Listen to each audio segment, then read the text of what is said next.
अस्सलाम वालेकुम, आप देख रहे हैं ब्रेकिंग व्यूज़ में मोहम्मद मालिक। बहुत कुछ हो रहा है मुल्क में, बहुत कुछ हो चुका है गुज़रे दिनों में और बहुत कुछ होने वाला है।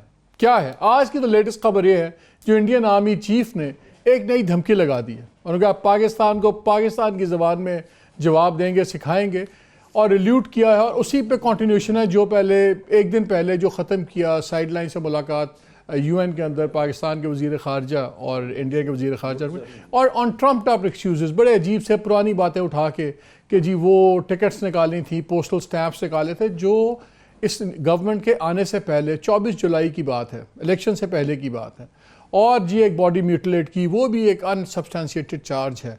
उस पर बात करेंगे कि वजह क्या है, लेकिन उन्होंने तो जो किया वो समझ आ रही है। इंडिया का मसला कश्मीर का दुनिया के सामने है और इंडिया हमेशा UN के समिट के से पहले कुछ ना कुछ तमाशा ज़रूर लगाता है ताकि पाकिस्तान इंडिया टेंशन वो इशू बन जाए वहाँ पे और इंडिया की जो सी अपनी ह्यूमन राइट्स वायलेशंस हैं उससे अटेंशन हट जाए। अब हमारा रिएक्शन, इस पे मैं आज बात करना चाहूँगा कि हमारा रिएक्शन मैच्योर रिएक्शन है कि हम अगेन इंडिया की बेट लेके इंडिया के बिल्कुल उनकी TORs के मुताबिक रिएक्ट कर रहे हैं, खेल रहे हैं और जज्बाती तौर पर मैच्योरली एक्ट कर रहे हैं। इस पर हम बात करेंगे। नवाज शरीफ साहब रहा तो नहीं कह सकता, अब ये कह सकते हैं कि बेल पे आ गए हैं बाहर, वो भी आ गए, उनकी साहबजादी भी, उनके दामाद भी। पिछले दिनों एक दो बड़ी इंपॉर्टेंट मीटिंग्स हुई जाती उम्रा में। क्या फ़ैसले हुए वहाँ पे, किस किस्म की पॉलिटिक्स आने वाले दिनों में होगी? क्या सेलेक्टिव जारियत होगी जिसमें अदालत और फ़ौज को टारगेट किए बगैर सिर्फ पॉलिटिकल अपोजिशन टारगेट होगी? क्या इस्लामाबाद के ऊपर PMLN की पॉलिसी मुख्तलिफ है और पंजाब के अंदर जो पॉलिटिक्स है वो डिफरेंट होगी? इस पर भी बात करेंगे कि क्या इसमें होगा। और एक और इम्पॉर्टेंट चीज़ कि अभी जो इमरान खान साहब ने भी ट्वीट किए हैं इंडिया के मामले पे, इस पर भी ज़रा बात करेंगे कि ये ट्रंप स्टाइल की जो सी ये स्टेट्समैनशिप हो रही है, ये डोनाल्ड ट्रंप ने एक नया रिवाज डाला है कि हेड ऑफ़ द स्टेट्स जो से हैं, ये हेड ऑफ़ गवर्नमेंट्स, वो ट्रंप ट्वीट्स के ऊपर ट्वीट डिप्लोमेसी करें। क्या ये गैर तजर्बाकारी है, ना तजर्बाकारी है इनकम्बेंट प्राइम मिनिस्टर की, या वो अभी तक उस जज्बाती मोड से नहीं निकल रहे जो कि एक फास्ट बॉलर का क्रिकेट का होता है? क्या डिप्लोमेसी ट्वीट्स पे होनी चाहिए ख़ास तौर पर हमारे जैसे मुल्क की? और एक और चीज़, अभी जो सऊदी अरेबिया और UAE में गए हैं उसके बाद काफ़ी सवालात भी उठ रहे हैं। इन तमाम चीज़ों पे बात करेंगे। मेरे साथ मौजूद हैं हामिद मीर साहब, thank you very much Hamid. Kashif Abbasi, बहुत शुक्रिया। इंडिया पे ज़रा बाद में बात करते हैं, वो मेरे ख्याल में सिग्निफिकेंट भी है लेकिन इतना बड़ा सिग्निफिकेंट नहीं, मुझे अपना रिएक्शन ज़्यादा परेशान कौन लग रहा है। पहले ज़रा हम पॉलिटिक्स पे आ जाएं, पाकिस्तान की पॉलिटिक्स में। मीर साहब ये बताएं, मेरी इत्तला ये है कि जो जोशीला हॉक्स जिनको कहते हैं, उन्होंने तो जोर डाल रहे हैं नवाज शरीफ साहब पे कि जी आप आ जाएं और वो जलाओ घराओ, बल्कि बगावत चलेगी। अभी मैंने सुना बहुत दबाव उन पर कि जी आप करें, फिर जो मेरी इत्तला है वो भी मैं आपसे शेयर करूँगा, लेकिन पहले आप बताएं। अब देखिए सूरत हाल जो है वो ज़रा मुख्तलिफ है। अब बेगम कुलसूम नवाज़ शरीफ साहबा जो है उनका इंतकाल हो चुका है। नवाज़ शरीफ साहब जो है उनको पहले पैरोल पर रहा किया गया, अब इस्लामाबाद हाई कोर्ट ने उनको रहा करवाया है। और इस्लामाबाद हाई कोर्ट की रिहाई के बाद जिस तरीके से ख्वाजा आसिफ से लेके साद रफ़ीक साहब तक जितने भी नवाज़ शरीफ साहब के करीबी साथी हैं, उन्होंने जिस तरह जजेस की तारीफ़ में ट्वीट्स किए हैं, बयानात दिए हैं, सिवाय एक एक्सेप्शनल केस है एहसन इकबाल साहब, वो भी कुछ दिन पहले उन्होंने लाहौर हाई कोर्ट में अपनी एक जुडिशरी के बारे में स्टेटमेंट जो है उससे उन्होंने अलाने लाता खुद जाके माफ़ी मांग ली थी, खुद लंबे पड़ गए थे। तो मैं ये समझता हूँ कि जो इस्लामाबाद हाई कोर्ट का जो फ़ैसला है, जिस फैसले के तहत नवाज़ शरीफ, मरीम नवाज़, कैप्टन सफदर रहा हुए और उस पर जिस तरीके से जुडिशरी की तारीफ़ किया नून लीग के बहुत से लीडरों ने, तो ये जो नैरेटिव था, जिस नैरेटिव के लाए अभी, तो ये नैरेटिव मैं समझता हूँ कि ये गलत साबित हो गया कि ये कहा जाता था जी कि जुडिशरी तमाम फ़ैसले किसी साजिश के तहत करती है और साजिशी मोरे।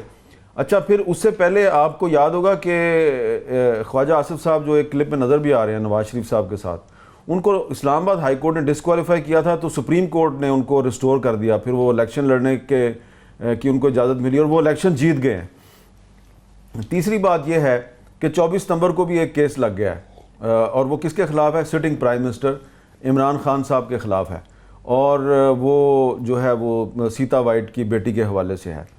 तो इसलिए मैं इस पे ज़्यादा बात नहीं करूँगा, क्योंकि जो आपने जो स्टेटमेंट्स चलाई हैं ये इलेक्शन से पहले की स्टेटमेंट्स हैं और मेरा ख्याल है कि अब ये दो इररेलेवेंट हो चुकी हैं।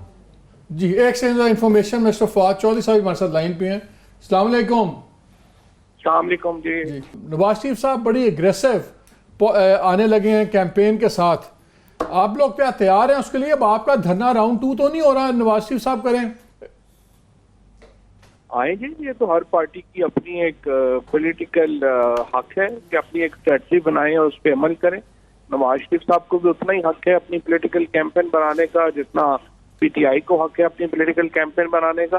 सिर्फ ये है कि नवाज शरीफ साहब की सियासत है नहीं, अब वो कन्विक्टेड हैं और फिलहाल तो वो जमानत पे हैं, तो पहले अपनी लीगल बैटल लड़ लें, तो वहां पे बता दें कि पैसे कितने आए हैं, उसके बाद सियासत भी कर लेंगे। सियासत तो जाहिर है उन्होंने सारी उम्र पहले भी की ही। इमरान खान तो पहले ही कह चुके हैं प्राइम मिनिस्टर कि हम तो अपना कंटेनर भी खाली खड़ा है वो भी दे देंगे, जब मर्जी आए अल्लाह उनको जो है वो तौफीक दे अवाम के साथ कुछ 4 दिन गुजारने की, हम तो हाजिर। अच्छा फवाद, मुझे दूसरा जब आपसे 2 सवाल करने हैं। आपका भी आज बयान आ गया उसके ऊपर, इंडियन जो थ्रेट आई है इंडियन आर्मी चीफ की, और लग ये रहा है कि पाकिस्तानी गवर्नमेंट रिएक्ट कर रही है, रिस्पॉन्ड नहीं कर रही। हमेशा ये यूएन से पहले कोई ना कोई ड्रामा लगाते हैं। इंडिया में एक बहुत बड़ा स्कैंडल चल रहा है राफेल प्लेन का, 36 जहाज़ों का, जो 7.8 तकरीबन 8 अरब डॉलर्स का फ्रॉड वो जो है, जो इल्ज़ाम लग रहा है अनिल अंबानी पे, नरेंद्र मोदी पे, उससे भी टेंशन हटानी है। यूएन में आ गए हैं, उन्होंने कश्मीर के ऊपर से भी टेंशन हटानी है। तो जो आपकी गवर्नमेंट रिएक्ट कर रही है, लगता है कि बिल्कुल उनके बेट को आप लोग उठा के भाग पड़े हैं, and you reacting exactly as the Indians wanted you to. अगर आप अभी जो है वो मेरे स्टेटमेंट्स देखें जो मैंने दिए हैं, तो वो एग्जैक्टली वही बात है जो आप कर रहे हैं। और बिल्कुल आपकी बात का पहला हिस्सा बिल्कुल सही है कि हिंदुस्तान की जो इस वक्त जो रूलिंग एलीट है और वह जो नरेंद्र मोदी साहब के इर्द के लोग हैं, वो बुनियादी तौर के ऊपर तो राफेल स्कैंडल से अपनी जो तवज्जो है वो हटाने के लिए ये बातें जो है वो कर रहे हैं। और बिल्कुल हम जो है हम तो अमन के लिए खड़े हैं, तो हमने पहले भी जो बात की है वो अमन की बात की है, हम अब भी अमन की बात कर रहे हैं। और पूरी दुनिया देख रही है कि अमन की तरफ कौन जाना चाहता है, बातचीत की तरफ कौन जाना चाहता है, और कौन उसको जो है अपने ज़ाती मुफादात के लिए, पॉलिटिकल मुफादात के लिए किस तरह से लाखों करोड़ों लोगों को जो है वो एक वॉर मॉन्गरिंग में धकेल रहे हैं। और वो ये कहाँ की मैच्योरिटी है कि इंडिया का फॉरेन ऑफिस एक स्टेटमेंट निकालता है स्पोक्समैन की तरफ से, और उस पर डोनाल्ड ट्रंप के स्टाइल पे इमरान खान अपना ट्वीट दाग देते हैं, और जिसमें यहाँ तक कहते हैं कि मैंने उर्दू ट्रांसलेशन में ये बनेगा कि मैंने ज़िंदगी में बहुत से लोग, छोटे लोग देखे हैं जो बड़े ओहदों पे बैठे होते हैं। क्या प्राइम मिनिस्टर ऑफ पाकिस्तान को एक इंडियन फॉरेन ऑफिस के एक एहलकार के निकाले हुए चीज़ के ऊपर पर्सनल कैपेसिटी में रिस्पांस देना चाहिए? ये किस किस्म की डिप्लोमेसी कर रहे हैं इमरान खान? इमरान खान ने तो पहले बात की थी, उन्होंने इस पर ट्वीट कर भी अगर आप पहला हिस्सा देखेंगे तो वो तो यमन ही की बात कर रहे हैं। प्राइम मिनिस्टर साहब ने पहले भी कहा था आप 1 कदम बढ़ाएंगे, हम 2 कदम बढ़ाएंगे। तो एक पाकिस्तान का देखिए इशू ये है कि आप पूछिए इमरान खान ने नहीं, मैं क्वेश्चन पूछता हूँ। ये काशिफ बैठे हैं, काशिफ ने बड़ा अच्छा लगता है, काशिफ कहते हैं मुझे लग रहा है ट्वीट शीरी मजारी ने लिखी है, इमरान खान ने नहीं लिखी। लेकिन हाल देखिए, ये वो कहते हैं disappointed at the arrogant and negative response by India to my call for resumption of peace dialogue, however all my life I have come across small men occupying big officers who do not have the vision to see the larger picture. Narendra Modi ने tweet नहीं किया, नरेंद्र मोदी ने बयान नहीं दिया, वो बयान देते इनका जवाब बनता है ऑफिस टू ऑफिस। क्या आपकी इतना कंफ्यूजन है कि लोग नहीं बताते आपके प्राइम मिनिस्टर को कि भैया किस चीज को आपने रिस्पॉन्ड करना है, किसकी बात को रिस्पॉन्ड नहीं करना? ये कौन चला रहा है फॉरेन पॉलिसी आपकी? नहीं, बेसिकली बात ये है कि इतना भी वो नहीं होता। एक अगर आपको जो है वो इस तरह से कर रहे हैं, आपने अपनी कौम का जो मोरल है उसको भी देखना होता है, लोगों को साथ लेके चलना होता है। बस ठीक है, आपका अगर इंडिया के बारे में ये व्यू है कि बिल्कुल ही लेट जाए तो वो व्यू सही नहीं है। लेकिन बहरहाल ये है कि हमने अभी भी अमन की बात की है, पहले भी अमन की बात कर रहे हैं, और हम अमन ही की जो बात है। आपका ख्याल है कि अगर कोई गवर्नमेंट जज्बाती तौर पर रिएक्ट ना करे, मेच्योरली जवाब दे, तो वो लेटना होता है? नहीं, मुख्तलिफ लोगों की मुख्तलिफ ग्रुप्स होते हैं, मुख्तलिफ यहाँ पर आरा होती है। एक आपकी ओपिनियन है, जो मैं जो आपकी ओपिनियन है इस सारी इसके ऊपर, एक फॉरेन पॉलिसी इश्यूज के ऊपर, मैं उसको समझता हूँ वो आपकी इम्पोर्टेंट है, बड़ी इम्पोर्टेंट है। बट अदर दूसरी ओपिनियन भी होती हैं तो एक जो लीडर होता है वो तमाम तरह के ओपिनियन को साथ लेके हमने चलना है। तो तमाम लोगों की जो ओपिनियंस है उनको हमें एक नेशनल नैरेटिव बनाना है, और नेशनल नैरेटिव यही है कि हम अमन के लिए बढ़ना चाहते हैं, हम एक अमन के लोग हैं और हम बातचीत के लिए आगे बढ़ना चाहते हैं।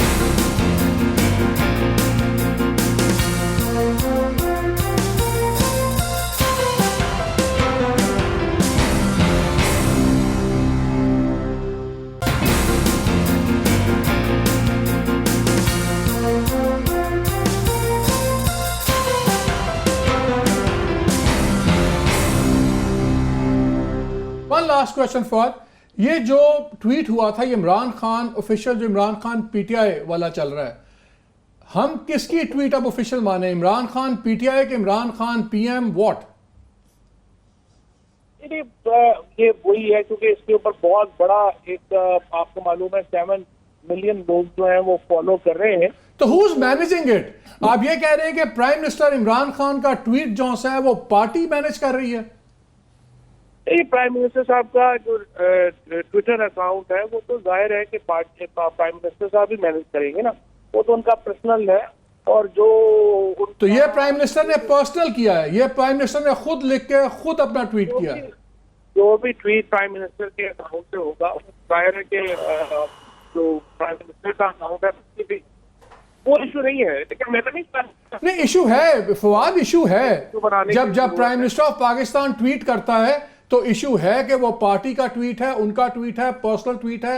मैं क्योंकि इसके कॉन्सिक्वेंसेज हैं, लीडर ऑफ द ऑपोजिशन नहीं है। जब प्राइम मिनिस्टर का ट्वीट है तो उसके कॉन्सिक्वेंसेज हैं। यार वो फिर बात यह है कि वो दुनिया में अब करते हैं, डोनाल्ड ट्रंप भी करते हैं, बाकी भी करते हैं। तो उसके नतीजे आपने देखे हैं डोनाल्ड ट्रंप के ट्वीट्स के? I hope you don't want Imran to become another Donald Trump. ये तो नहीं आप चाहते? दुनिया में बहुत जो है वो लोग जो है वो इसको यूज करते हैं, और इमरान खान जो है वो सोशल मीडिया को बड़ी इंपॉर्टेंस देते हैं। वो साथ इन टच रहते हैं, देखते हैं वहाँ पे क्या हो रहा है, गुफ्तगू क्या हो रही है, तो इसमें क्या बुराई है? चले अगर एक लीडर जो है ये आप एक ऐसा लीडर चाहते हैं जिसको ईमेल भी पढ़नी ना आए, तो फिर आपकी नहीं, हम तो चाहते हैं वी जस्ट वांट कि ट्वीट्स का we want to be clear कि हम कितनी सीरियसली लें। नहीं, जो सारी ट्वीट्स हैं, जो सारे बयान हैं, उनको सीरियसली ही लेना है। जिस तरह से आपने कहा वो प्राइम मिनिस्टर पाकिस्तान की जो है वो स्टेटमेंट है, और जिस तरह से मैंने उसको किया, कॉन्टेक्स्ट होता है। आप तो कॉन्टेक्स्ट में देखेंगे ना, अगर आप एक्सक्लूजन में देखना शुरू कर दें हर चीज तो आपको अजीब लगेगी।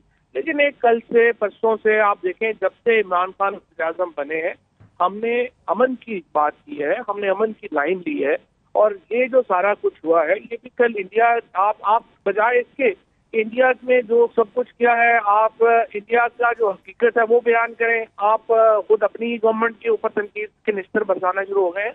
मेरा ये ख्याल है कि इस वक्त, मेरा ख्याल है आप गवर्नमेंट में आ गए हैं, जरा यूज टू हो जाएं, तनकीद के निस्तर आएंगे। हम इंडिया को, let me be very clear, हम इंडिया को कोई मार्जिन नहीं दे रहे, ना हम इंडिया का लिहाज कर रहे हैं। हम सिर्फ बात कर रहे हैं कि लेवल टू लेवल जवाब है कि किसका कॉरेस्पॉन्डिंग जवाब कहां से होता है। फॉरेन मिनिस्टर का जवाब फॉरेन मिनिस्टर देता है कि इस वक्त जो बड़ा जो पर्सपेक्टिव है वो सामने रखना चाहिए। जिस तरीके से इस वक्त हिंदुस्तान के अंदर जिस तरह आपने बड़ी तफसील से राफेल स्कैंडल की जो है वो आप लोगों को बड़ा अच्छा किया, आपने एक बैकग्राउंडर दिया, यहाँ इतने लोगों को पता नहीं था, आपने अच्छा किया कि उसको एक बताया। उसको हमें कॉन्टेक्स्ट को जहन में रखना चाहिए, और हमें बिल्कुल ये बात जो है वो रखनी चाहिए कि किस तरीके से ये मामला जो है वो हो रहे हैं, और इंशाल्लाह इसमें अमन की जीत होगी, पाकिस्तान की जीत होगी, पाकिस्तान के अवाम की जीत, इंशाल्लाह। Thank you Fawad, thank you for talking to us, thank you so much. जनाब, ये सारी आपने बात सुनी, ये क्या ये is this a right way of going about it? देखिए, पहले तो मैं आपको बता दूं कि इमरान खान साहब अपना ट्विटर हमेशा खुद नहीं इस्तेमाल करते। हाँ। उनकी मर्जी से ज़रूर, उनसे अप्रूवल के बाद दूसरे लोग भी उनके बिहाफ पे ट्वीट करते। मेरा if I am not mistaken, Shri Mazari साहब इससे पहले, आप मुझे नहीं पता वज़ीर आज़म बनने के बाद हालात क्या, मुझे अंग्रेजी तो होने की लग रही है। हाँ, मुझे हालात जो मैं कहने लगा था कि जो लिखा हुआ है मुझे ये श्री मज़ारी नज़र आ रही है। मुझे इमरान खान से ज़्यादा उन्होंने इस वक्त पाकिस्तान की जो कैबिनेट है हमारी गवर्नमेंट की, उसमें मल्टीपल फॉरेन मिनिस्टर्स काम कर रहे हैं। शाह साहब तो हैं जो फॉरेन मिनिस्टर हैं, अब वाना भी फॉरेन मिनिस्टर्स भी बहुत सारे थे। हाँ। वो शीरी मज़ारी साहिबा भी एक थी जिनका ख्याल था कि उनको फॉरेन मिनिस्टर होना चाहिए, वो फॉर रीजंस आपको पता उनको नहीं बनाया जा सका। वरना खारजा पॉलिसी पर जंग हो ही जाती इससे पहले भी खारजा पॉलिसी पर इमरान साहब की ज़्यादा ट्वीट शीरी मज़ारी किया करती थी, या मैं फिर कहूँगा अप्रूवल खान साहब का ज़रूर होता। तो ये मुझे लगता है कि इसको अवॉइड किया जा सकता था। बहुत स्टर्न है, प्राइम मिनिस्टर ऑफ पाकिस्तान को एक फॉरेन ऑफिस के लेवल पर नहीं आना चाहिए, लेकिन ज़ाहिर है एक हमारी पब्लिक पॉपुलर गैलरी भी है जिसको खेल रहा है। और जब खबर चलती है कि इमरान खान ने मोदी के बारे में ये कह दिया तो लोग खुश होते हैं हमारे पाकिस्तान में। सो आई थिंक वो लेकिन यूएन का session with few days away, तो ये इस टाइम पे करना नहीं चाहिए था, बट आई एम सेइंग आपको इंटरनेशनल गैलरी को I am just saying they are looking at the, नहीं करना चाहिए। You do not come down to that level. Prime minister of Pakistan एक एहलकार के लेवल पर नहीं आ सकता, नहीं आना चाहिए। लेकिन मैं सिर्फ ये बता रहा हूँ कि मैं I am just trying to understand क्यों किया ये। एक तो शीरी मज़ारी साहबा की भड़ास निकली है जो उनकी हमेशा से इंडिया के बारे में, और दूसरा मैं एक पॉपुलर गैलरी को भी किया। मैं एक सवाल कर सकता हूँ आपसे? आप कह रहे हैं जी यूएन का इजलास होने वाला है तो नहीं करना चाहिए था, तो यूएन के इजलास से पहले the biggest democracy of the world का आर्मी चीफ जो है उसने जो इररिस्पॉन्सिबल स्टेटमेंट दिया उसको देनी चाहिए? मैं अब आपको जवाब दूंगा, आपकी इजाजत से जवाब जी, सवाल किया। जी। मैं एग्जैक्टली ये कह रहा हूँ कि इंडिया हमेशा यूएन के सेशन से पहले एक ड्रामा बनाता है जिसमें पाकिस्तान इंडिया टेंशन का तनाजुर होता है, और फिर वो ये शो करना चाहता है कि पाकिस्तान अनस्टेबल तो क्या पाकिस्तान जवाब में खामोश रहे? नहीं, यूएन में बात करे और यूएन में जाके ये कहे पाकिस्तान कि इस वक्त पाकिस्तान इंडिया कोई मसला नहीं है, मसला इंडिया और कश्मीर का है। कश्मीर में ये लोग मार रहे हैं, कश्मीर में जुल्म कर रहे हैं, कश्मीर के सारे इश्यूज हैं, इनके अपने फाइनेंशियल स्कैंडल हैं, असला खरीदा हुआ है बिलियंस ऑफ डॉलर्स का। ये इन तमाम मसाइल से अटेंशन हटाने के लिए पाकिस्तान इंडिया का वहां भी बात करनी चाहिए, यूएन में जाके कुलभूषण यादव का नाम भी लेना चाहिए, बिल्कुल लेना चाहिए। आप इंडिया को नंगा करें, हम क्या कर रहे हैं? अब हमने ये बयानबाजी शुरू हो गई है इंडिया के का, देखें जी टेंशन पाकिस्तान इंडिया में बड़ी है, न्यूक्लियर आर्म्स है। मालिक साहब देखें ना, आपका एक They've always had this. लेकिन they want the issue to be Pakistan India is not the issue. Issue is India और कश्मीर, वो इशू, और हमें उस पे इंडिया और कश्मीर के इशू में पाकिस्तान भी तो है ना। Pakistan is part of the, लेकिन हम जब अगर देखें, मुझे लगता है कि अब जितना टेंशन क्रिएट होती है उसका फायदा पाकिस्तान को होता है, हिंदुस्तान को नहीं होता। क्योंकि हिंदुस्तान चाहेगा कि हर चीज पुरअमन है, पीसफुल है, मुज़ाकरा चल रहे हैं। देखें जी, उनके इलेक्शन है 24 हफ्तों में, मुझे लगता है कि इससे ये इन्होंने इलेक्शन के लिए कश्मीर से हटाने के लिए और एक नया बोगी कश्मीर से हटेगा नहीं, लेकिन आपका जो मौक़िफ़ है उसकी मैं बड़ी रिस्पेक्ट करता हूं, लेकिन इसका ये भी मतलब नहीं है कि इंडिया जो है उसको इमरान खान ने खत लिखा है कि आए हम यूएन की साइडलाइंस में मीटिंग करते हैं, वो एग्री करके बैकआउट करे। बिल्कुल ठीक है। और उनका सबसे बड़ा अंग्रेजी का अखबार दी हिंदू जो है वो अपनी गवर्नमेंट से पूछ रहा है कि आपने ये यू टर्न लिया, बताएं हमें। तो इस पे ये नहीं हो सकता कि पाकिस्तान का प्राइम मिनिस्टर खामोश रहे। अगर इमरान खान ने क्यों खामोश रहे? इसलिए कि उसकी लेवल से नीचे की बात क्या लेवल है भाई? मोदी का क्या लेवल है? मोदी जो है उसको अमेरिका ने बयान नहीं दिया। नहीं, बात सुने, अगर आप मुआहदे से हटे हैं मुलाकात से, मोदी ने नहीं कहा, तो मोदी की मर्जी से हुआ है ना, सबको पता है मोदी की मर्जी से हुआ है। जिसकी मर्जी से हो। नहीं तो इमरान खान ने आपसे पूछ के चलना है या मुझसे पूछ के चलना है? नहीं, पूछ के हमसे किससे चलना? अगर हमारी अपनी राय है, हमारी राय। इंडिया अगर पाकिस्तान को इंटरनेशनल लेवल पे एम्बैरस करने की कोशिश कर रहा है तो इमरान खान ने उसको जवाब दिया, मेरे ख्याल से बिल्कुल सही किया है। अब इमरान खान आपसे पूछ के फॉरेन पॉलिसी आपसे पूछ के बनाए। नहीं, ये अब आप गैलरीज को प्ले ना करें कि मेरे से ना पूछ के बनाए।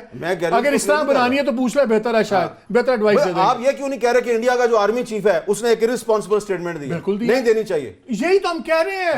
यही तो इसमें इमरान खान बीच में कहां से आ गया? जब Imran Khan as a prime minister tweet करेंगे, इमरान खान जब एक शहबाज शरीफ की स्टेटमेंट, आप शहबाज शरीफ की ट्वीट पढ़ें, मेरी बात सुनो, अभी शहबाज शरीफ की ट्वीट ही पढ़ें। Is not the prime minister, वो ऑपोजिशन लीडर है। एग्जैक्टली। शहबाज शरीफ और इमरान खान इंडिया के मसले पे ऑन बोर्ड हैं एज अ पाकिस्तानी, मुझे इसकी बहुत खुशी है। सारे ही ऑन बोर्ड हैं। मेरा एक सिंपल सी चीज है, and I will ask you the same question, बड़ी सिंपल चीज है। जब आप वजीर आजम होते हैं, क्या आपका एक वजन और नहीं होता? एक वजीर आजम का और लीडर ऑफ अपोजिशन के वजन में बहुत फर्क है। एक वजीर आजम के फॉरेन ऑफिस के उससे बहुत फर्क है। भाई इंडिया रोजाना कश्मीर में बंदे मार रहा है, आप कह रहे हैं लेवल देखो। नहीं, मैं यहाँ पे लेवल की बात नहीं है। मैं ट्विटर डिप्लोमेसी के, आप मुझे ये बताएं कि ये उसने जो बात लिखी है ये गलत लिखी है? क्या चीज? कि मोदी जो है वो छोटा बंदा है, बड़े ओहदे पे बैठा हुआ है। बिल्कुल ठीक लिखा है। तो फिर इसमें क्या गलत है? इसलिए कि कल कोई यही बंदा बैठ के जब बैठा होगा नरेंद्र मोदी के साथ, फिर आप ये चीजें आपकी नीडलेसली बीच में होती हैं। यू डोंट डू दिस आपने पहल कर दी, ये डोनाल्ड ट्रंप की पॉलिटिक्स है। आपने पहल कर दी, आपने कहा कि आइए मुज़ाकरात करें, उसने ना कर दी। एक न्यूट्रल बंदा ले लेते हैं। न्यूट्रल की क्या बात है क्या यार? प्राइम मिनिस्टर को उसमें न्यूट्रल की क्या बात है? सेक्रेटरीज की या डिपार्टमेंट्स की लेवल पे आके पॉलिटिक्स ओपन डिप्लोमेसी करनी चाहिए या नहीं करनी? काशिफ साहब न्यूट्रल नहीं है, उन्होंने पहले आपका साथ दे दिया है, वो आपके साथ। मैंने ये सिर्फ इतना कहा है कि इसको अवॉइड कर किया जा सकता था। किया जा सकता अगर नहीं भी करेंगे कुछ नहीं होता। मुझे नजर आ रहा है ये क्यों हुआ है। आप दोनों मैं समझ रहा हूँ ये हुआ था। इसको तो हम ओपिनियन नहीं कह रहे हैं ना, लेकिन हमारी भी ओपिनियन तो साढ़े गले पे आ गए। नहीं, गले पे आने की गल है। आप तो ये इस तरह करेंगे जिस तरह इमरान खान को फॉरेन पॉलिसी आपसे पूछ के बनानी चाहिए। ये हमारा काम नहीं है। हम तनकीद जरूर करें, लेकिन अगर उसने इंडिया के प्राइम मिनिस्टर को बिगेस्ट, तो हमारा काम है ना, हम अपनी ओपिनियन देंगे। नहीं तो क्या मतलब है? इंपोज ना करें। अब मैंने अगर मैंने उससे आपसे डिसएग्री किया तो आपने मेरे पे चढ़ाई कर दी। की जेडी लड़ाई होगी लोगों ਨੂੰ मैं ਦੱਸਾਂਗਾ ਹੋਇਆ ਕੀ ਤੁਸੀਂ ਜਦੋਂ आप खोलोगे। चले इमरान खान तो हो गया, वापस आ जाए नवाज शरीफ। हाँ अच्छा, प्रोड्यूसर साहब कह रहे हैं ब्रेक ले लें, लड़ाई कर लें। ब्रेक के बाद आके आपको बताएंगे ब्रेक में हम क्या बात कर रहे थे।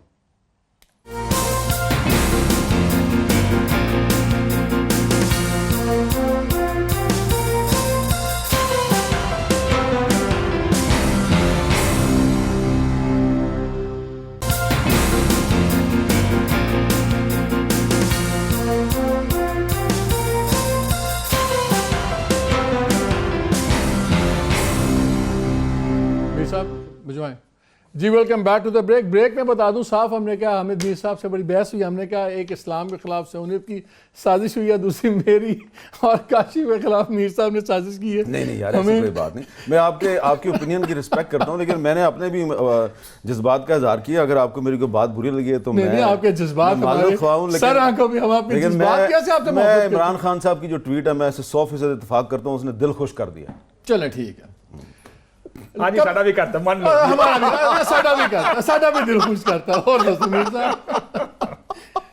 कमिंग बैक टू मियां साहब पॉलिटिक्स, मेरी इत्तला ये है कि नवाज शरीफ साहब बेसिकली का ख्याल ये है कि 6 से 8-9 महीने हमें उस किस्म की पॉलिटिक्स अवॉइड करनी चाहिए। स्ट्रीट सड़क तैयार नहीं है एजिटेशन के लिए कि जिसके ऊपर सपोर्ट आएगी, और ये पहले गवर्नमेंट गलतियाँ करे, अपने बोझ के नीचे आए, फिर हम उसको एक्सप्लॉइट करें। अलबत्ता पंजाब के अंदर बहुत ज़्यादा एग्रेसिव पॉलिटिक्स की जाए, क्योंकि बहुत कमज़ोर आदमी वहाँ पे इन्होंने चीफ मिनिस्टर बनाया हुआ है और वहाँ पे पावर सेंटर ज़्यादा हैं, तो वहाँ पे जल्दी कन्फ्यूजन पहुँचेगी। तो इस्लामाबाद और लाहौर के तरफ जो दो पॉलिटिक्स हैं ये बिल्कुल इस तरह होगी, इधर इस तरह मेच्योरिटी से और उधर बहुत एग्रेसिव। क्या जी, मेरा सेंस जो मैंने मुस्लिम लीग नून से जो मुझे समझ में आया वो यही है कि अभी हमने कुछ नहीं करना। दूसरा देखें, जब मियां साहब की इस सस्पेंशन और वर्डिक्ट से पहले भी कुछ शहबाज साहब कुछ लोगों को, अपनी पार्टी के अहम लोगों को बताते रहे कि सितंबर या अक्टूबर में मियां साहब बाहर आ जाएंगे। सो अगर ये बात ज़ाहिर है, मैं आपको बता रहा हूँ, रिपीट करें ज़रा, क्या कहा आपने?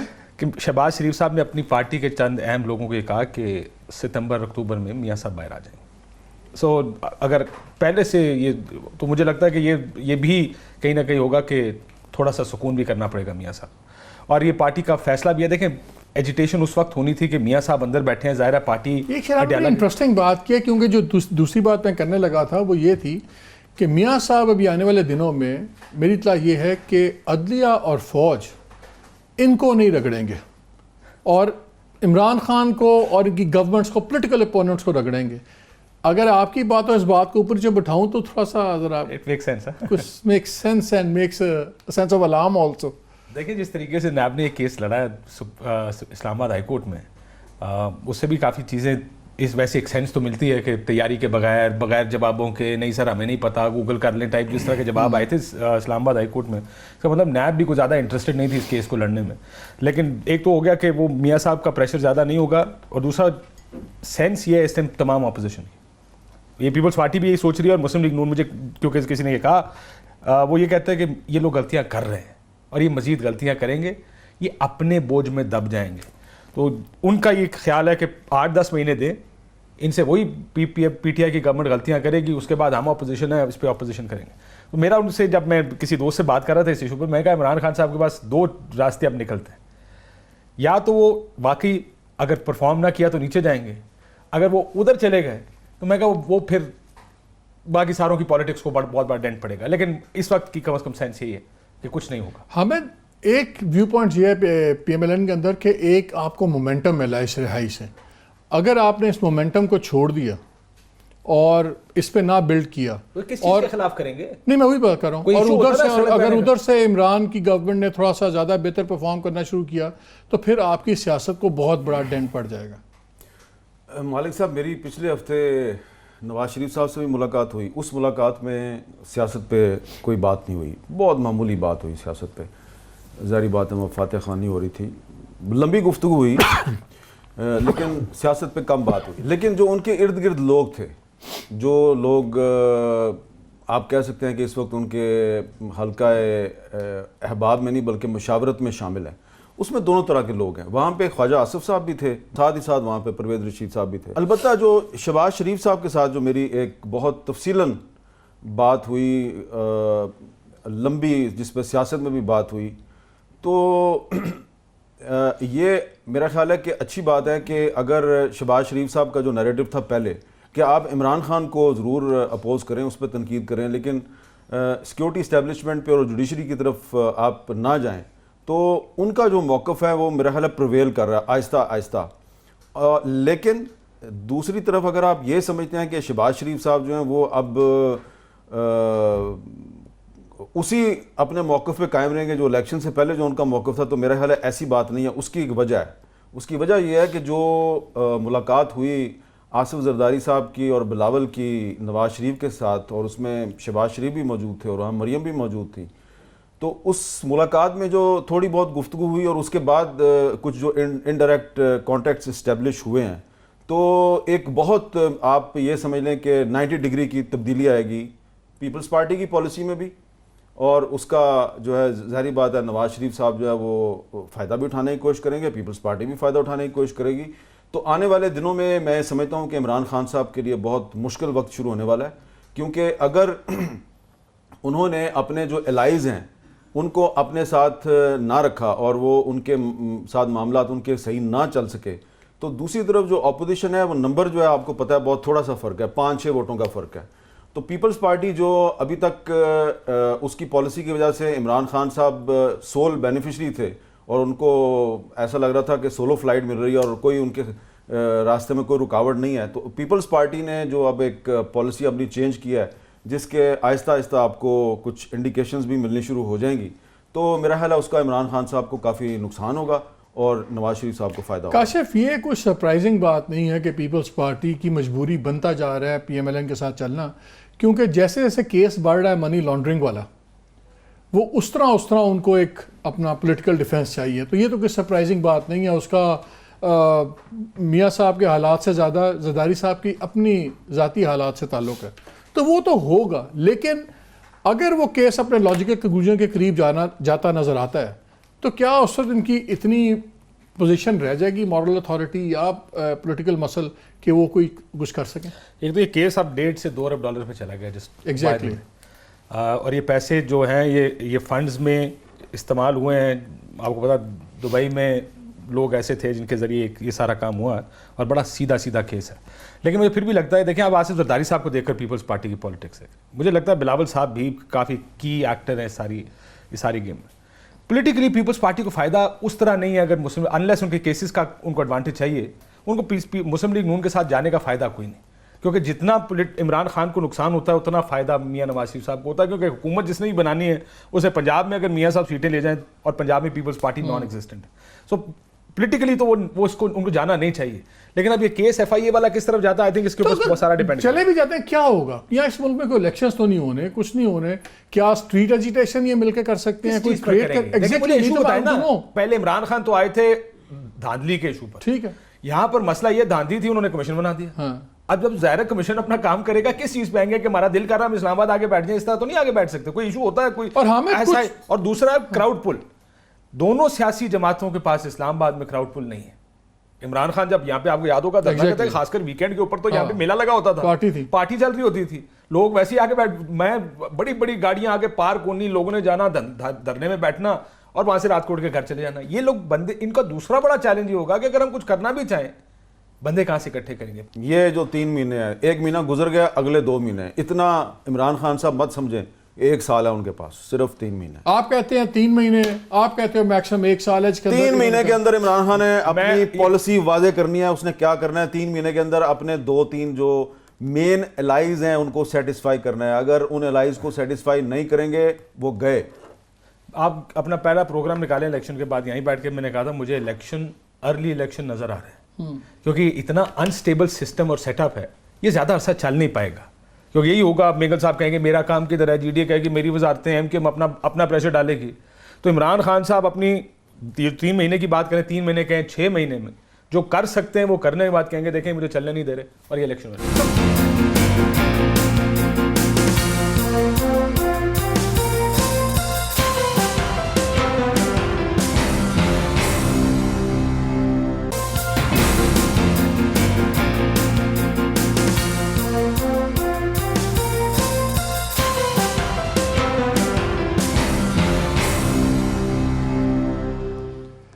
जी welcome back to the programme. Break पे जाने से पहले एक सेंसिटिव इशू पे मैं बात करना चाह रहा था। Let me start with you Kashif.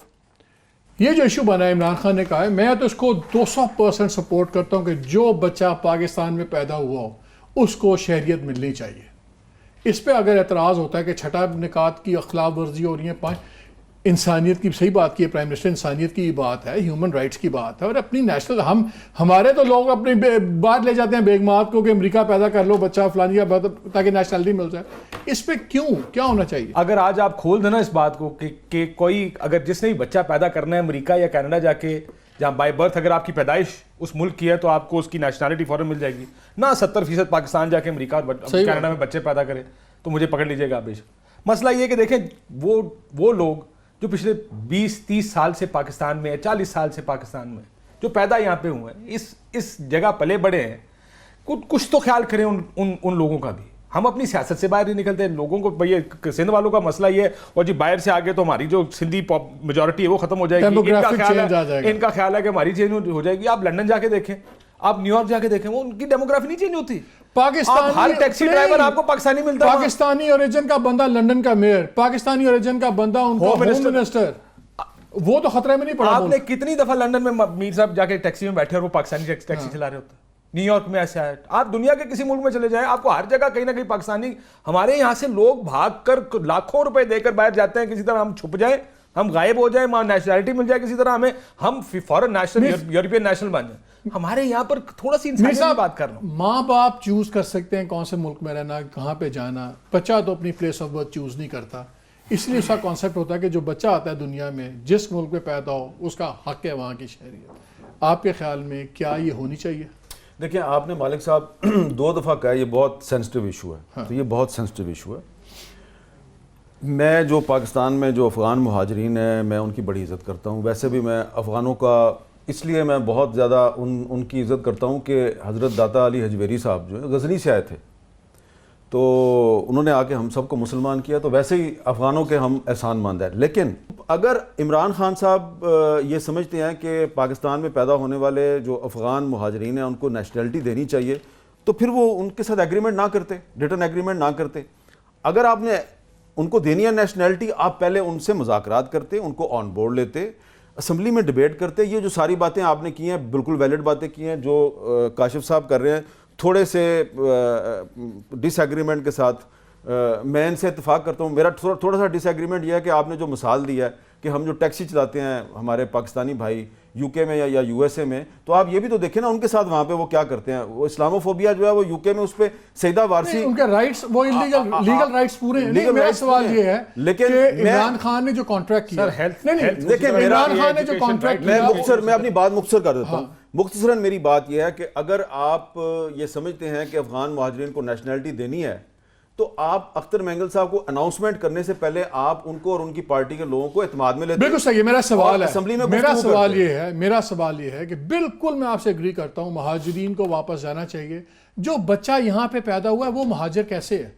वो तो सन ऑफ सॉइल है, चाइल्ड है यहाँ का, वो तो यहाँ की पैदाइश है। यही बात हम एमकेएम वालों के बारे में कहते हैं, यही हम एमकेएम को कहते हैं। आप तो मालिक साहब 50 साल पहले आए थे। देखिए इंडिया के अंदर जो झगड़ा चल रहा है कश्मीर वाला, आप स्पेशल कॉन्स्टिट्यूशनल प्रोविजंस देखिए, क्रिएट कर मालिक सकते हैं। साहब- मैं सुन ले मेरी बात, उसका एक तरीका है, आप स्पेशल कॉन्स्टिट्यूशनल प्रोविजन क्रिएट करके इन डेमोग्राफिक्स को बैलेंस कर सकते हैं, लेकिन इसकी बेसिस पे आप बेसिक राइट इंसान वो आपकी का बात दुरुस्त नहीं है, ले वो सकते। आपकी बात दुरुस्त है, Domestic आपकी बात politics दुरुस्त है, लेकिन human मैं person बार को बार नहीं है। आपको याद दिला रहा हूं कि जनाब मोहतरम इमरान खान साहब ने 6 नुकात पर जो अख्तर मैंगल साहब के साथ जो एक रिटन एग्रीमेंट किया है, उस एग्रीमेंट को सामने रखते हुए, उसको भूलते ना, उसको सामने रखते हुए उनको एतमाद में लें आप। लेकिन आपके ख्याल में अख्तर मैंगल की ये डिमांड जस्टिफाइड है कि जी जो बच्चा यहाँ पे पैदा हो उसको भी शरीयत ना नहीं, दें? वो ये कह रहे हैं कि आप हमसे बातचीत करें और ये आप हमसे इस पे हमें अश्योरेंस दें कि ये वाकई वो लोग हैं, क्योंकि करप्शन तो हो रही है ना पाकिस्तान में। मेरे पास केसेस है, मेरे पास एक बहुत बड़ा केस है कि किस तरह बलोचिस्तान में पैसे देके तो नादरा के जरिए जो है वो अफगान शहरियों को पाकिस्तानी शहरियत दिलवाई जाती है। अब ये पंजाब में भी हो रहा है, सियालकोट में भी मेरे पास एक बहुत बड़ा इस तरह का केस है। तो ये तो नहीं हो सकता कि आप जो बात कर रहे हैं वो बेसिक ह्यूमन राइट्स के तहत आप सही बात कर रहे हैं कि जो पाकिस्तान में पैदा हुआ है उसको ये यहाँ पे नेशनैलिटी मिलनी चाहिए, लेकिन आप तो एक किताबी बात कर रहे हैं। बड़ी अच्छी अप्रोच है आपकी, किताबी नहीं, इंसानी बात है, लाखों जिंदगी है। इसमें सिर्फ मेरे पास एक बच्चा घर में, हमारे बच्चा तो नहीं, जवान लड़का है, काम करता है, जिया जो है, born in पाकिस्तान, लेकिन उसकी हर सोच पाकिस्तानी है, उसकी TOR जिंदगी का पाकिस्तानी है, उसको मैं आज काबुल भेज दूं वो मर जाएगा। मैं बहुत से अफगानियों को जानता हूं जो सिर्फ नाम का अफगानी है, जो अफगानिस्तान में रहते हैं, पाकिस्तान से बड़ी मोहब्बत करते हैं, और मैं अफगानों की बड़ी बड़ी इज्जत करता हूं। लेकिन हमें इस मसले पे इस तरीके से बात करनी चाहिए, गुफ्तगू करनी चाहिए कि बलूचिस्तान में बलोच और पश्तूनों के दरमियान गलतफहमी ना पैदा हो। ये बड़ी इंपॉर्टेंट बात है, बलोचों और पश्तूनों के दरमियान गलतफहमी पैदा नहीं होनी चाहिए। इनको दोनों को इकट्ठे लेके साथ सोल्यूशन क्या है? देखिए, जो ये बात कर रहे हैं ना मीर साहब, इसमें मैं जानता हूँ, मेरे पास एक हमारा जो लॉन का काम थोड़ा सा करता है वो बंदा आया, उसने कहा कि जी मुझे क्लियरेंस चाहिए, और क्लियरेंस एजेंसीज देती हैं कि मैं अफगानी नहीं हूँ, वो था कबाली इलाके से। आप अपनी एजेंसीज को कहें जब तक क्लियरेंस उनकी तरफ से नहीं आएगी आप उसको नेशनैलिटी नहीं देंगे। चेक्स तो लगाए जा सकते हैं, चेक्स तो 10,000 किस्म के लगा सकते हैं। डेमोग्राफिक इम्बैलेंस की फिक्र है, उसका क्या इलाज? देखिए, इसका हल करें, लेकिन देखिए मसला ये, मैं हम यही तो सुनते हैं, मैं कराची और सिंध में हो क्या रहा है, यही हो रहा है, डेमोग्राफी चेंज हो गई, बाहर से लोग आ गए, पाकिस्तानियत डेवलप करो। मुझे बताएं, क्या कोई न्यूयॉर्किज्म का कोई आपने कॉन्सेप्ट सुना कि मैं लंदनर हूं, मैं लोग आ नहीं रहे। बलूचिस्तान के जो बलोच मेजॉरिटी एरियाज हैं, वहां से लोग लॉ एंड ऑर्डर की सिचुएशन की वजह से माइग्रेशन करके दूसरे इलाकों में जा रहे हैं। और अब आप देखें, कोयटा में एक बहुत बड़ा मसला है कि वहां पे जो लॉ एंड ऑर्डर की वजह से जो हजारा कम्युनिटी के लोग वहां से जा रहे हैं, उनकी जायदादें कौन खरीद रहा है? मेरा वक्त लेकिन नेशनलिज्म की तरफ जाए, मेरा वक्त खत्म हो गया। बहुत शुक्रिया नाज़रीन, ये क्लियरली आपको अंदाजा हो गया कि ये ऐसा इशू है जिसमें कंप्लीट प्रोग्राम करूंगा कि क्या होना चाहिए क्या नहीं। वेरी क्विकली, बेसिकली तो आई टोटली एग्री कि जो बच्चा पाकिस्तान में पैदा हो उसको उसकी नेशनैलिटी मिलनी चाहिए पाकिस्तान की, और जो बाकी जितने भी इशूज़ हैं वो सेकेंडरी इशूज़ हैं जिनके हल निकल सकते हैं। इमरान खान साहब के ऊपर मेरा स्टांस है कि पाकिस्तान के वज़ीर आज़म को ट्विटर डिप्लोमेसी से या ट्विटर पॉलिटिक्स से परहेज़ करना चाहिए। इस ट्विटर ने बड़े बड़े कारनामे दिखाए हैं। मरियम नवाज ट्विटर पे बहुत एक्टिव होती थी, डोनाल्ड ट्रंप बहुत एक्टिव होते थे। ये off the handle fly off, Maryam Nawaz ने कभी मोदी के खिलाफ ट्वीट नहीं किया। Off the handle fly off करने की टेंडेंसी होती है, and being a leader of the opposition और बीइंग अ प्राइम मिनिस्टर दो मुख्तलिफ चीज़ें हैं। लेकिन बहरहाल, जैसे हामिद मीर साहब ने कहा, हम डिप्लोमेसी डिक्टेट नहीं कर सकते, हम नहीं बता सकते वज़ीर आज़म को, हम तो सिर्फ अपनी राय दे सकते हैं। इजाज़त दीजिए, अल्लाह हाफ़िज़। बहुत बहुत शुक्रिया।